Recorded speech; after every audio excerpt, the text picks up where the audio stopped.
구독, 좋아요, 알람 설정까지 사과드립니다. 김현종 본부장님.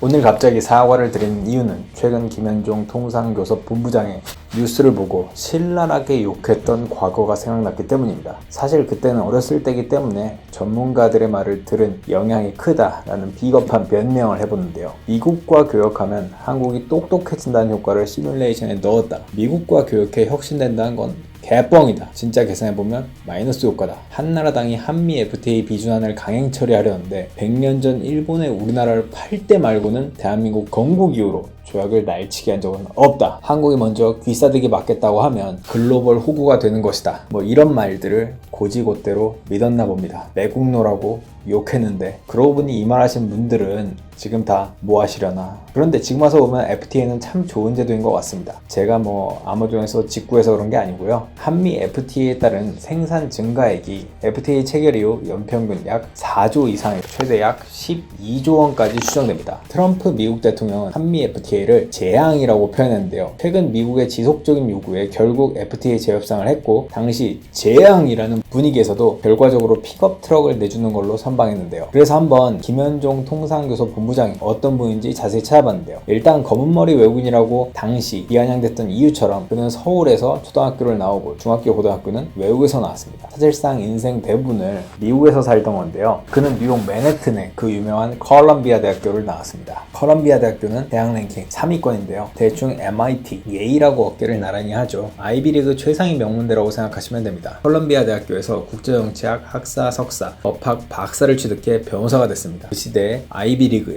국제 변호사라니 후덜덜하긴 하네요. 그리고서 군대를 갔습니다. 사실 이 시대엔 상상하기 힘든데요. 지금보단 허술했던 배영 체제에서 사실상 외국인이 군대에 가는 건 생소한 풍경이었죠. 김 본부장은 당시 전두환 대통령이 만든 소위 육개장이라 부르는 제도로 군대에 가는데요. 석사 소지자 중 우수한 자를 시험으로 선발하여 6개월간 군사훈련만 거치면 전역시켜주는 제도입니다. 특수 전문 요원이 공식 명칭인데 6개월간 장교라고 해서 육개장이라고 불렸죠. 육개장은 석사 중에서도 시험으로 뽑혀 우수한 인재들이 많이 갔다지만 그곳에서도 김현종 본부장은 좀 독특했던 모양입니다. 당시 동기였던 매일경제 기자의 글을 보면 당시 후보생 중에는 외국에서 석사를 마친 사람들이 상당수 있었지만 김 본부장처럼 인생 대부분을 외국에서 살다가 입대한 사례는 거의 없었다. 일부에서는 미국 사람이 왜 한국 군대 왔어? 라는 뼈있는 농담을 하기도 했답니다. 본인도 그런 분위기를 의식해서인지 훈련에 매우 열심히 했던 것으로 기억된다고 당시를 회고했는데요. 6개월간의 군 생활은 원통에서 하셨다고 합니다. 6개월이긴 하지만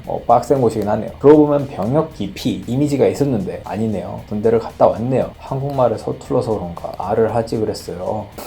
군 제대 이후 로펌에서 국제 상사들을 대상으로 투자 관련 상담을 하다 김영삼 정부에서 WTO 관련 고문 변호사로 활동했고 노무현 정부에서 빵 떴습니다. 참여정부에서 외교통상부 통상교섭 본부장과 주 UN 대사를 역임하며 한미 FTA 타결을 진두지휘했죠. 취임 전 한 번도 미국에 가지 않았다는 노무현 대통령이 한미 FTA만이 살 길이다라며 모든 반대파를 뚫고 나갔던 원인이 김현종 본부장의 브리핑을 듣고서였다라는 이야기도 있죠. 그 정도로 노무현 대통령의 편애에 가까운 강력한 신임을 받았다고 합니다. 그리고 다시 문재인 대통령 때 FTA 재협상을 위해 나섰죠. 제가 뭐 정책보다는 흠결을 찾기 위해 아들 병역 문제까지 찾아봤는데요. 좀 알아보니까 아들이 2명 있는데 한 명은 하버드를 나와 헌병대를 전역했다고 합니다. 또 한 명은 공군에서 복무 중이라네요.